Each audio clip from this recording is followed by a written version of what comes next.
Okay, we're going to be talking about pH and hydrogen ion concentration, and before we can do that we need to get comfortable with powers of 10. So I'm just going to go through this little exercise first to revise some powers of 10, and you've probably done this in maths, but we need to be comfortable with this before we can really get into the hydrogen ion concentrations and how they make pHs. So I'm going to start with some squared paper. If you've got some at home, or you can make some, you can do this for yourself. It's quite a useful exercise. Let's just stick a 1 in the middle of the paper. Okay, and above that I'm going to write a 10. So that's obviously 10 times the 1, and I keep doing that, doing 10 times, and we go up the paper. So there's 1,000, 10 times 100. And you can go on up the paper until you run out of room.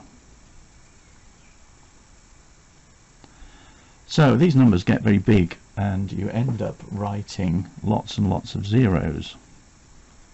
So the mathematicians came up with the idea that instead of writing all those zeros, you could just write, let's say, 10 squared for 100, 10 to the power 2, 10 to the power 3 for 1,000, and 4 is 10,000, and so on,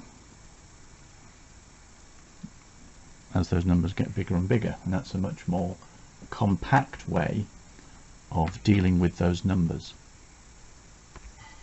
And we can also go in the opposite direction. We can divide by 10 as we go down the page. So below 1 we have 0.1, and if we divide that by 10, 0.01, and then we can keep on doing that, dividing by 10 and going down the page, making this pattern where the ones move one space further on each time. Lots of zeros we're starting to have to write here. So again, this becomes rather time consuming, and we need a quicker way of dealing with that. So let's see what happens here. As we go down each row, we reduce the power of 10 by 1.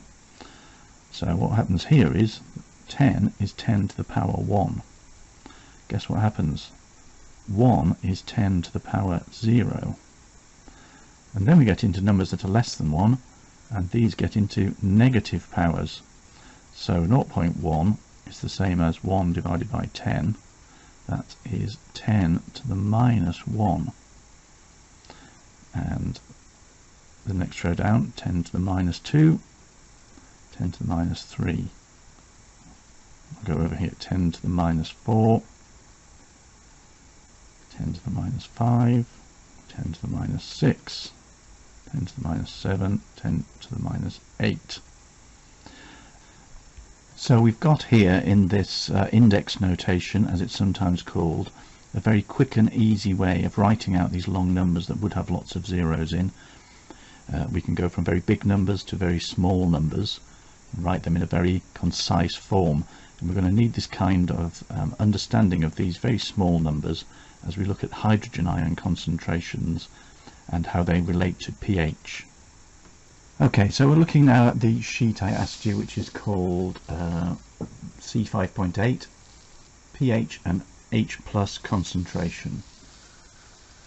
So I'll jump down to here, setting the scene. Something is described as an acid if H+ ions are released when it's added to water. So we can think of something like HCl, which is a gas. If we add that to water, that is going to dissociate, to break up, and make some hydrogen ions, H+, and some chloride ions, Cl-.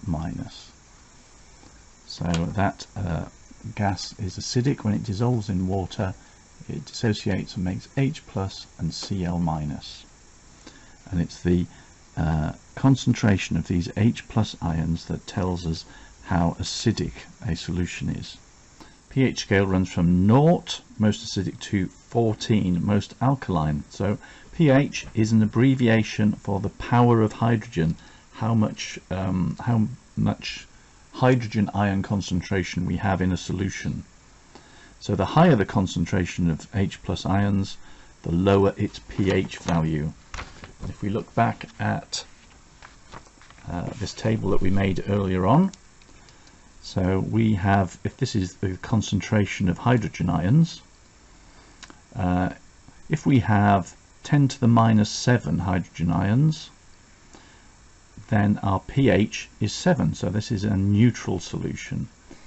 As we get more concentrated in hydrogen ion solution, the pH gets lower and lower until we've got this concentration here, 10 to the minus 1, that has a pH of 1.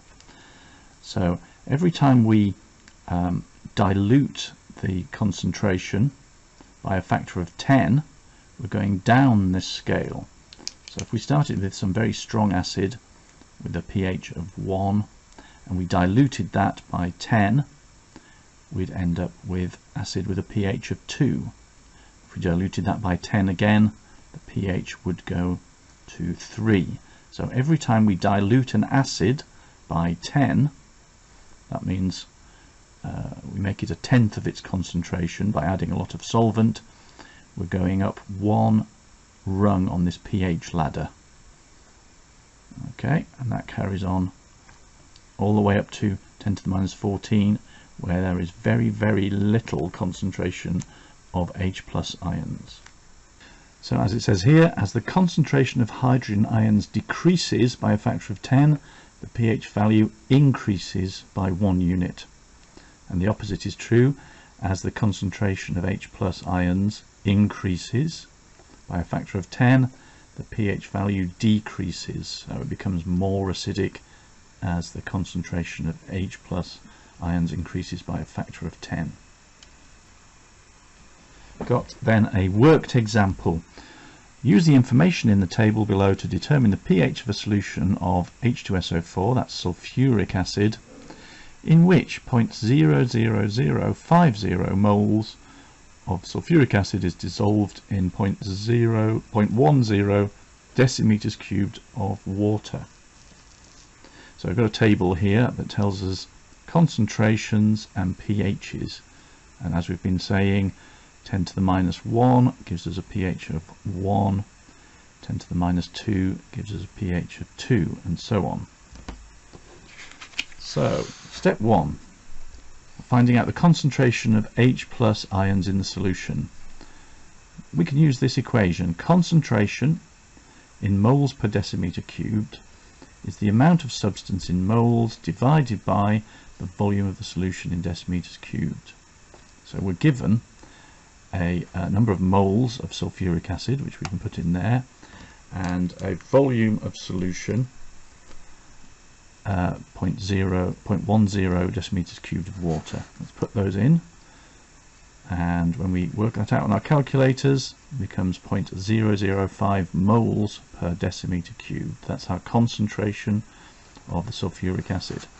But we have to notice here that in H2SO4 it's H2, so whenever we dissolve one of those molecules, we're going to get 2 ions of H+ ions, so the concentration is going to be twice as much. This is the equation. H2SO4 gives us 2H+ and SO4 2- as aqueous ions. So our concentration there is double what we worked out up here. 2 times that will be 0.01 moles per decimeter cubed. In this next step, we're expressing in standard form. So standard form means that we have a number between 1 and 10 times 10 to the power something.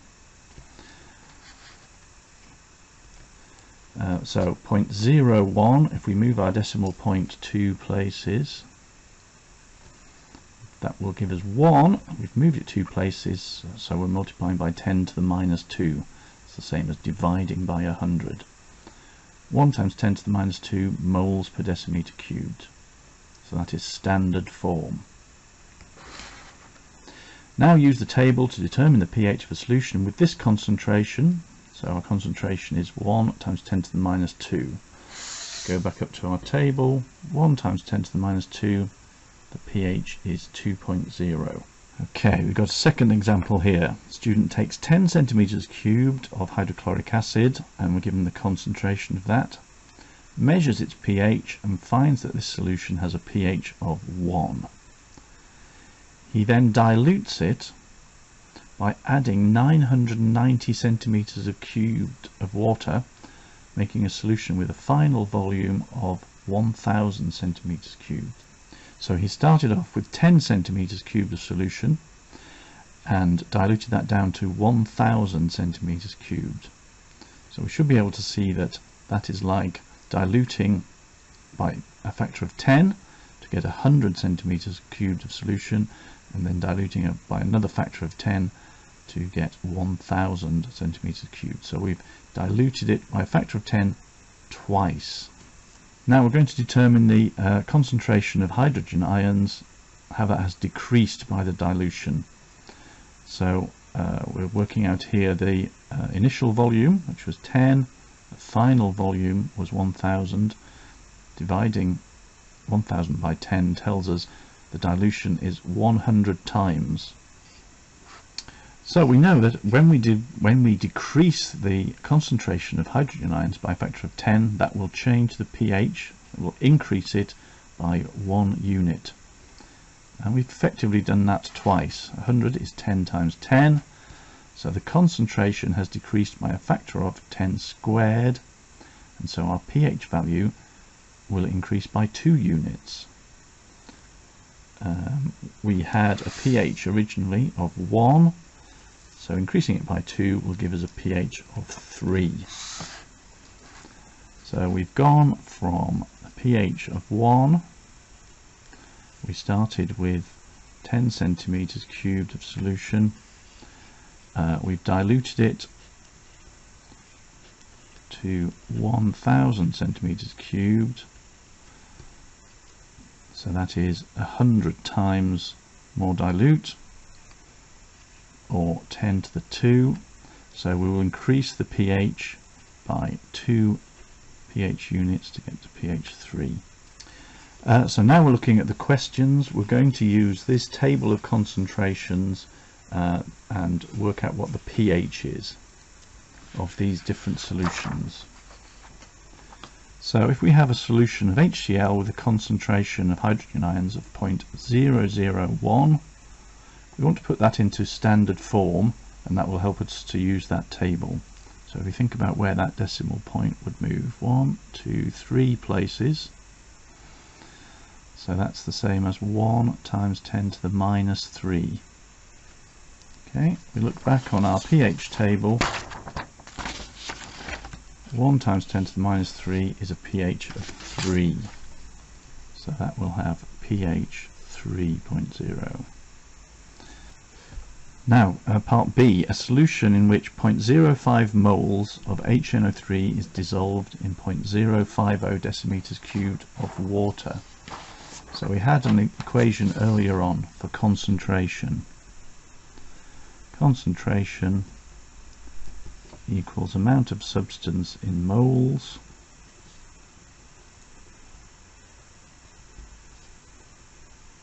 divided by volume of solution in decimeters cubed. So we have 0.050 moles of HNO3 dissolved in 0.050 decimeters cubed of water. Those are the same numbers. Anything divided by itself is going to be 1. So our concentration is 1 mole per decimeter cubed. Let's look back at our pH table. 1 mole per decimeter cubed has the enormously low pH of 0. So you can get a pH that goes to 0 or even to negative numbers as you get very high concentrations of hydrogen ions. So the answer there would be a pH is 0.0. We'll take another example, a solution in which 0.00025 moles of H2SO4, we'll have to watch out for that H2, dissolved in 0.0050. So our concentration is the number of moles divided by the volume, 0.00025 divided by 0.0050. If we get our calculators out, let's do that.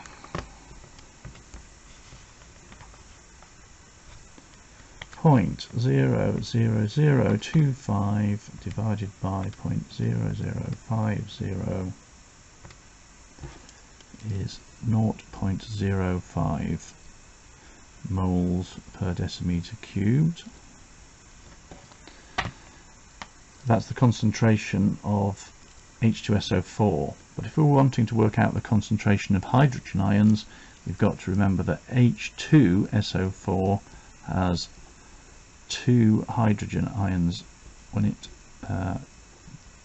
dissolves and dissociates. So we're going to have to double that concentration. 0.05 times 2 is 0.10 moles per decimeter cubed. And again we go back. Let us first put that into standard form. So if we want to make that a number between 1 and 10, we've got to divide by 10. So in standard form that is 1 times 10 to the minus 1 moles per decimeter cubed. Go back to our table. 1.0 times 10 to the minus 1 has a pH of 1.0.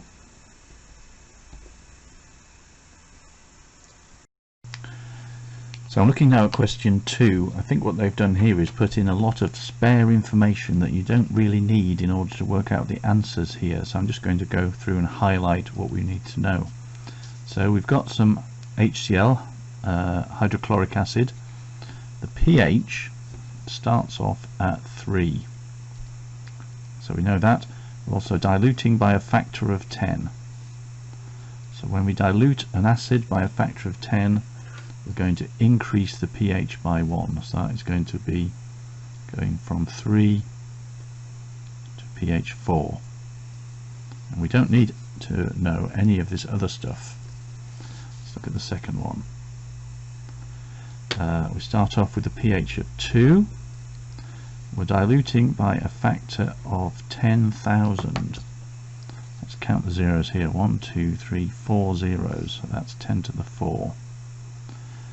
So if we're diluting by a factor of 10 to the 4, we're going to add 4 to the pH. So we start off with 2. That's going to go up to 6. Part C, what we're told here, we've got a pH of 2 again. We're starting off with 100 centimeters cubed of solution, and we're going up to a total volume of 1000 centimeters cubed. So 100 to 1000, we're diluting by a factor of 10. So we know that that's going to increase the pH by 1. So it's going to go up to 3. The last one, we start with a pH of 0.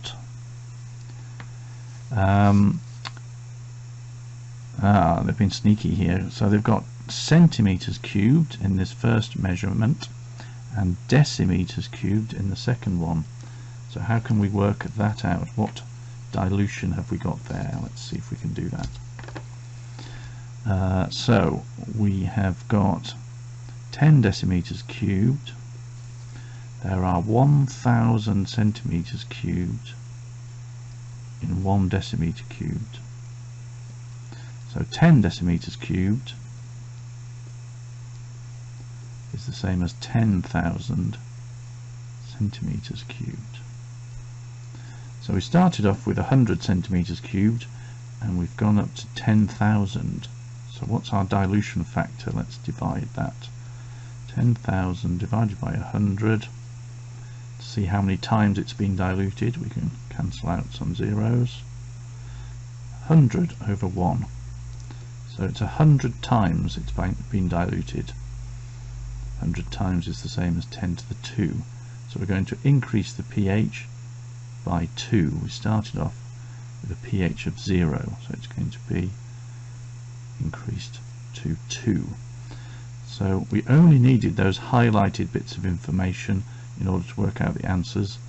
The rest is kind of a distraction and making it more complicated than it needed to be.